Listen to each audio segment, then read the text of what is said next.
प्रणाम माँ, मैं कल आ रही हूँ। बच्चे भी जिद कर रहे हैं, नानी के यहाँ जाना है। मुझे भी आए साल भर हो गया। रीना ने माँ से कहा। माँ ने कहा, रीना बेटी आ जाओ, हम सभी को अच्छा लगेगा और बच्चों से घर में चहल पहल बनी रहेगी। अरे माँ, भाभी से कहना मेरा कमरा अच्छे से व्यवस्थित करके रख दे।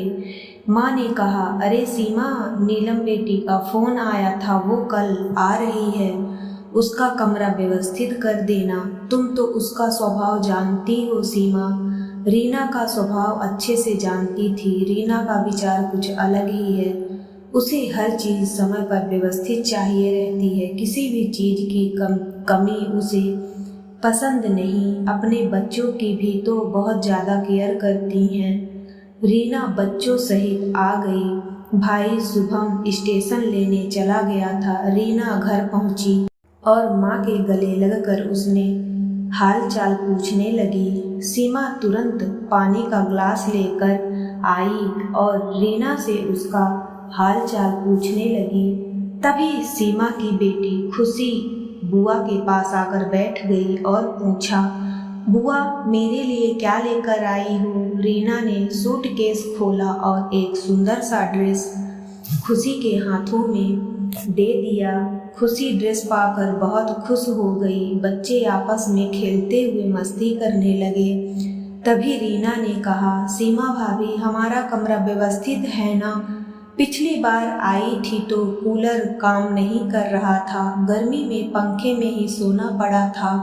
एसी तो आपके कमरे में ही लगा है। सीमा हंसते हुए कहती है, दीदी इस बार आप हमारे कमरे में सो जाना, हम लोग दूसरे कमरे में सो जाएंगे, आपको कोई परेशानी ना होगी।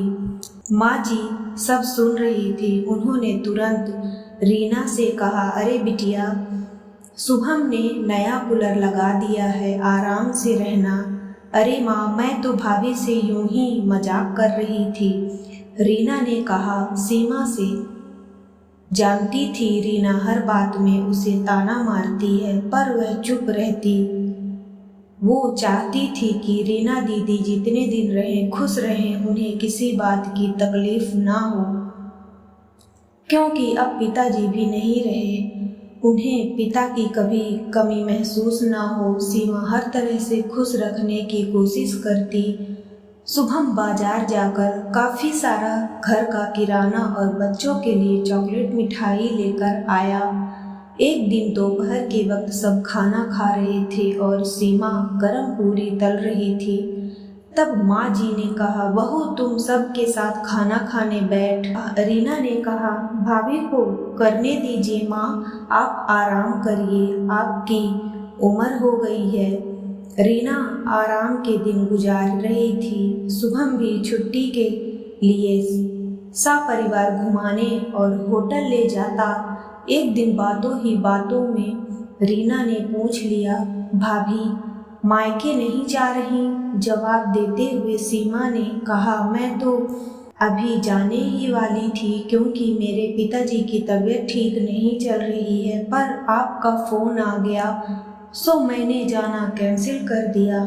माँ जी कितना अकेले घर का काम करती, अब आपके जाने के बाद ही जाना होगा।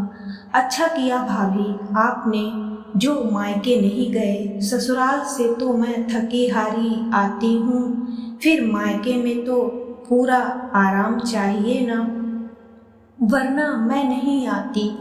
रीना ने कहा, रीना दीदी आपकी भी तो ननद आती होंगी, तब उन्हें भी पूरा आराम मिलता होगा। नहीं भाभी, मैं तो साफ साफ कह देती हूँ, मुझसे अकेले काम नहीं होगा, मदद तो करवानी ही होगी।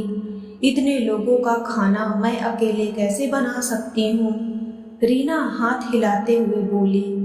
माँ जी चुपचाप सब सुन रही थी। उन्होंने तुरंत रीना से कहा, फिर यहाँ अपनी भाभी का हाथ क्यों नहीं बटाती? वह भी तो अकेली काम से थक जाती होगी। अरे माँ, तुम तो अपनी बहू का पक्ष लेने लगी। ऐसा है तो मैं चली जाती हूँ, भाभी पर बोझ नहीं बनती। रीना ऐसा कहते हुए रोने लगी। सीमा सब जानती थी ये तो उनकी हर बार की आदत है, थोड़ा भी कुछ कहो बुरा मान कर रोने लगती हैं। सीमा ने बात संभालते हुए कहा, दीदी माँ जी का यह मतलब नहीं था, आप तो आराम से रहिए, मुझे तो आदत है काम करने की। आप तो हर साल आती हैं, मैंने कभी कोई शिकायत की है? भला एक दिन माँ जी अपने कमरे में आराम कर रही थी, तभी रीना कमरे में आते ही पूछा, माँ भाभी नजर नहीं आ रही, कहीं बाहर गए हैं क्या?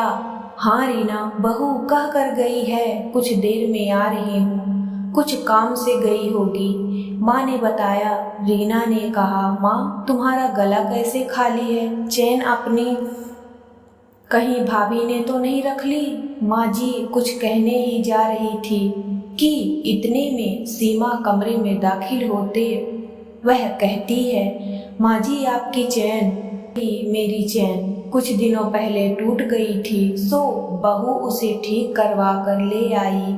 रीना आगे कुछ न बोल पाई। एक दिन सीमा की तबीयत बिगड़ गई, उसे तेज बुखार था, सभी तुरंत हॉस्पिटल ले गए। डॉक्टर ने देखते ही कहा, सीमा को टाइफाइड हो गया है और अस्पताल में भर्ती करना पड़ेगा। शुभम ने तुरंत माँ को फोन करके सारी बात बता दी। माँ जी रीना को सारी बात कहकर तुरंत हॉस्पिटल पहुंची। माँ जी उसे तसल्ली दे रही थी, कुछ दिन में सब ठीक हो जाएगा। माँ जी ने शुभम से कहा, तुम घर चले जाओ, घर में रीना बच्चे हैं, रीना से कहना नाश्ता के लिए खिचड़ी बना दे। अब घर की सारी जिम्मेदारियां रीना पर आ चुकी थी, पर वह कहती भी क्या करती भी क्या। उसने सबके लिए खाना बनाया और भाभी के लिए खिचड़ी बनाकर शुभम के हाथों हॉस्पिटल भिजवा दी। माँ जी ने सीमा को खाना खिलाया और घर वापस आ गई। घर आकर देखा रीना काम कर रही थी। अब बच्चे भी कमरे में चुपचाप खेल रहे थे।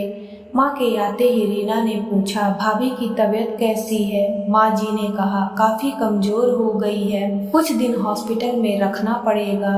तुम तो अब यहीं हो, मुझे किसी बात की चिंता नहीं, तुम घर संभाल लेना। रीना सोच रही थी, अभी ना आती तो अच्छा रहता, हर बार मायके आराम करके ही जाती हूँ, अब तो मेरा पूरा घूमना फिरना भी नहीं हो पाएगा। सोचा था कि शॉपिंग कर लूंगी, मायके आकर शॉपिंग करने का मजा ही कुछ और होता है, अब संभव नहीं लगता। कुछ समय बीता।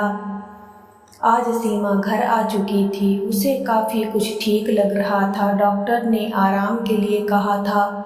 सभी ने सीमा को अपने कमरे में आराम करने को कहा। रीना ने कमरे में आते ही कहा, क्या भाभी, हमारे आते ही आप बीमार पड़ गईं? अब जल्दी से ठीक हो जाओ, मुझसे आपका घर नहीं संभाला जाता। अरे दीदी, यह तो आपका मायका है, आप अपना समझकर ही तो आती हैं, फिर ऐसा क्यों कह रही हैं? एक दिन सीमा ने रीना से कहा, मेरी अलमारी में कुछ बैग रखे हैं, उसे ले आओ। रीना जैसे ही बैग खोलकर देखा, काफी महंगी साड़ियाँ और बच्चों के ढेर सारे कपड़े भी थे। अरे भाभी, यह क्या? रीना ने आश्चर्यचकित होकर पूछा। हाँ दीदी, आपके आने से पहले मैंने और शुभम ने जाकर सारी शॉपिंग कर ली थी, क्योंकि मुझे मेरे पिताजी की तबीयत देखने जाना था। माँ जी ने कहा था मैं मायके चली जाऊं, पर आप आ रही थी तो मैं कैसे जा सकती थी? कहीं अचानक जाना पड़ जाए तो आप सभी के लिए पहले ही यह कपड़े खरीद लाए थे।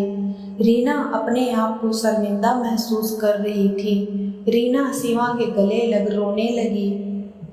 भाभी, मैंने आपको हमेशा गलत समझा और भला बुरा भी कहती रही, पर कभी आपने जवाब नहीं दिया, मुझे माफ़ कर दें। अरे दीदी, ऐसा मत कहिए, आप तो बेटी हैं घर की, आपका तो हक है। अब तो मेरी तबीयत ठीक है, अब सब घूमने फिरने चलेंगे। माँ जी सब सुन रही थी। सीमा कितनी समझदार और सुलझी बहू है, रीना को हमेशा बहन मानती रही। शुभम ने कभी उसे पिता की कमी महसूस ना होने दी, उसकी हर चीज का ध्यान रखा।